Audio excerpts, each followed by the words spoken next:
Day 2, Teaching Tuesday, and our topic is Teach Kids to Wear Shoes.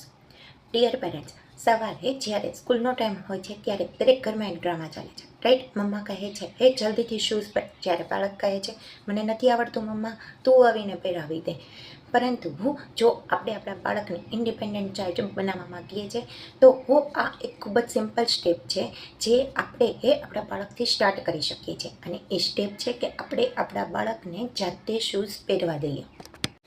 હા, શરૂઆતમાં કદાચ left શૂ રાઈટમાં જાય છે, રાઈટ શૂ લેફ્ટમાં જાય છે, પરંતુ આ કોઈ મિસ્ટેક નથી, આ એક લર્નિંગ છે. તો આજથી તમારા બાળકને સિમ્પલી કહો, પહેલાં તું ટ્રાય કર. જે રીતે બાળક પોતે એક જાતે શૂઝ પહેરે છે એ ટાઈમમાં એનો ફેસ લિટરલી ગ્લો થાય છે, અને આ ગ્લો બીજું કંઈ નથી પરંતુ એનો પોતાનો કોન્ફિડન્સ છે. તો પેરેન્ટ્સ, તમારા માટે સોલ્યુશન છે કે મોર્નિંગ રશને ઘટાડો, તમારી પેશન્સને વધારો અને તમારા બાળકની જે એ સ્કિલ છે એ પ્રેક્ટિસને ધીરે ધીરે અલાવ કરો. Because skill plus effort is equal to independent child.